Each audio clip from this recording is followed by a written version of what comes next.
God closed it. You know He did. You were there when it broke. You felt the shift. The peace that replaced the weight. The clarity that replaced the confusion. The morning you woke up and something that had been pressing against your chest for years was finally, completely, gone. God closed it. And then it came back. Same battle. Same weight. Same pattern wearing a slightly different face, arriving through a slightly different door. But unmistakably the same thing God already dealt with. And the question that has been sitting in your spirit ever since is the one nobody around you has been able to answer. If God closed it, why is it back?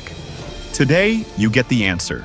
4 revelations about why the same battles return after God already closed them, and what has actually been happening in your life every single time one came back. What you are about to hear will not just explain the pattern. It will reorganize how you have understood every recurring season you have ever been through. Stay through all 4. The 4th revelation is the one that makes every returning battle in your entire life suddenly make sense, and permanently changes how you respond the next time one arrives. Revelation 1. God closes battles. He does not always close the doors they came through. This is the revelation that reframes everything else in this video. Most believers understand deliverance as the removal of a battle. What Scripture reveals is something more surgical. God does not just deal with the battle. He uses the battle to locate the door. And He closes the battle, sometimes immediately, sometimes across a season, specifically so that what remains visible when the battle is gone is not the fight. It is the access point the fight was using. Because the access point is what He actually came for. Think about how a surgeon treats infection. The pain is the symptom, disease is the battle. But a skilled surgeon does not simply treat the symptom and send you home. They trace the source. They find the entry point. They close the wound that allowed the infection in, not just the infection itself. God operates with the same precision. In John 5, Jesus healed a man who had been paralyzed for 38 years. Instantaneous, complete, undeniable. But then He said something that stopped everyone around him. Stop sinning, or something worse may happen to you. Not because the healing was conditional, because the door the condition had been using was still open. The battle was closed. The door was the next assignment. This is the most important line in this revelation. God closes battles to expose doors. The battle returning is not evidence of failure. It is a door that has not yet been named. Every returning battle in your life has been God pointing at the same address, the same unaddressed access point, asking whether you are finally ready to look at what you have been walking past every time the battle retreated. Revelation 2. The returning battle is never exactly the same battle. This revelation requires the most honesty. Because when the battle returns, the first thing the enemy needs you to believe is that it is identical to what God already closed, that the fight is the same, that the season is the same, that you are back at the beginning. If he can make you believe that, he does not need to win the battle. He just needs you to fight the wrong version of it. Here is what is actually happening. Every time a battle returns, it returns at a different level, with a different assignment, carrying a different question, targeting a deeper layer of the same root.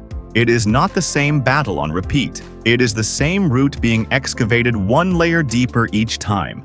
In 2 Kings 13, King Joash came to the prophet Elisha. The battle with Aram had returned, and he needed to know how to end it completely. Elisha told him to take arrows and strike the ground. Joash struck the ground 3 times, and stopped, and Elisha was furious. He said, "You should have struck 5 or 6 times. Now you will only defeat Aram 3 times instead of completely destroying them." The battle was not going to end in 3 strikes. It required a persistence that refused to stop until the root, not just the surface, was fully removed. Joash stopped too soon because 3 victories felt like enough. What God was building was a complete eradication, and every return of the battle you thought you had finished, every time the same fight came back through a different door, was not the enemy recovering lost ground. It was God saying one thing: go deeper. There is still root. Strike again. Revelation 3. The battle keeps returning to the same place because that place has not changed. This is the revelation that requires the most courage to receive, because it moves the examination away from the battle entirely and places it somewhere far more personal. The battle is not the variable. The internal territory the battle has access to is the variable. And that territory has been slower to change than the visible victories have suggested. The principle that unlocks everything is this: a battle can only return to ground that is still available to receive it. On the night of Jesus' arrest, Peter stood in a courtyard and denied knowing him. Not once, 3 times, in a single night. The same battle returned 3 times within hours, not years. And each time it returned, it used the exact same door. Not weakness, not stupidity, not a failure of love. Peter had just drawn a sword to defend Jesus hours earlier. The door was fear of man. The specific internal territory where what other people thought about him carried more weight than what he knew to be true. That ground was still available, still open, still able to receive the battle even after Peter had displayed genuine courage in other areas. 3 times the same door opened. 3 times the same battle walked through it. Not because Peter was faithless, because that specific territory had not yet been fully surrendered to what God was building in him. And here is what that courtyard produced. The Peter who stood before thousands on the day of Pentecost, who preached without fear, without a single concession to what anyone thought about him. That Peter was only possible because of 3 denials in a courtyard. The returning battle did not disqualify him. It located the exact ground that needed to be transformed before the assignment could be carried. So ask yourself the question most people are too afraid to ask. Not, why does this battle keep coming back? But, what has stayed the same in me across every single return? Not what the enemy keeps doing, what you keep leaving available. Because when that territory finally changes, when it is not just delivered but fully surrendered, the battle loses not just the fight, it loses the address. If this video is reorganizing how you have understood your recurring seasons, type "I see the door" in the comments. Not as a confession, as a declaration that something has shifted. The 4th revelation is the one that changes everything. Stay. Revelation 4. God has been using the returning battle to build something the first victory could never produce. This is the revelation that makes every other revelation in this video bearable, because everything before this has been diagnostic: the door, the root, the available ground. This revelation is different. This one is about what God has been building every single time the same battle came back. Most believers assume the goal of spiritual warfare is the permanent absence of the battle, that the destination is a life where the fight no longer returns. That is not what Scripture reveals. In Romans 5, Paul describes a chain that begins with one specific raw material. Suffering produces perseverance. Perseverance produces character. Character produces hope. Notice what is at the beginning of that chain. Not a single battle, not one closed season, not one victory celebrated and moved on from. Suffering is the raw material for perseverance. And perseverance, the specific capacity to hold what God gave you under sustained pressure over time, is what character is actually built from. Character of that quality cannot be produced in a single battle. It requires the battle to come back. Not because God is cruel, because perseverance, by definition, cannot be built in a moment. It can only be built over time, across multiple returns of the same weight, until the capacity to hold is no longer something you have to fight for. It becomes who you are, and who you are is what God was after all along, not the victory. You. God was not trying to end the battle. He was trying to build the person who no longer breaks under it.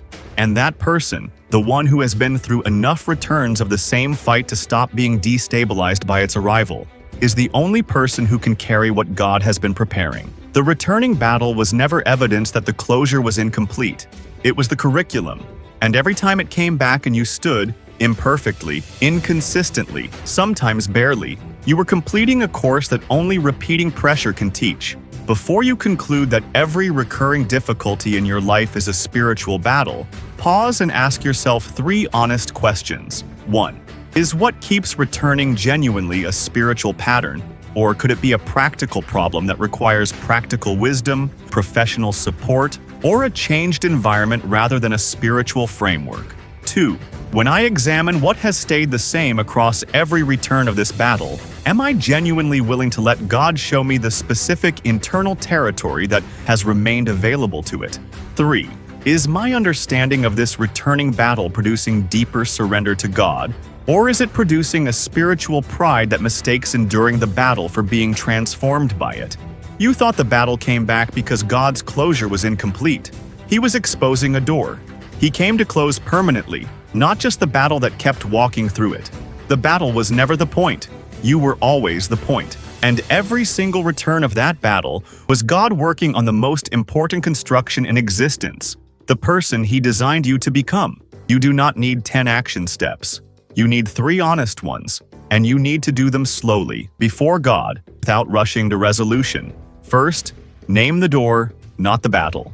Sit before God this week and ask Him to show you not why the battle keeps returning, but what specific door it has been walking through. Write down whatever He shows you. The door is always more specific than the battle itself. Second, identify what has stayed the same. Across every return of this recurring battle, what has remained unchanged in you? Not what the enemy keeps doing, what you keep providing. Sit with that question with genuine openness rather than defensiveness.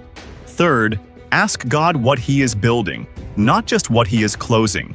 The battle is a tool in the hands of a God who is constructing something specific and irreplaceable in you. Ask Him directly. What is the quality, the character, the depth of trust that this returning battle has been producing? Because when you see what He is building through it, the battle loses its greatest weapon, the ability to make you feel like you're going backwards. Every revelation in this video has a corresponding prayer and declaration, a framework for identifying the specific door the battle has been using, a prayer for surrendering the internal territory that has been keeping it available. Free guide in the description. Use it the next time the battle arrives, because the next time it comes, you will know exactly what it is, and exactly what God is doing with it. The battle came back, not because you failed, because there is a door God came to close permanently, a route He came to excavate completely, a territory He came to claim that has not yet been fully His, and He has been using the returning battle to accomplish all 3. Type, "I see the door" in the comments. Find the person beneath you who typed the same thing and leave them one sentence, the kind that helps someone understand that the battle returning was never the end of what God started. The same battle will not return forever. It will return until the door is permanently closed, the root is fully removed, and the person God was building through every single return is finally, completely, unmistakably standing. That person is you, and you are closer than the returning battle has been making you feel.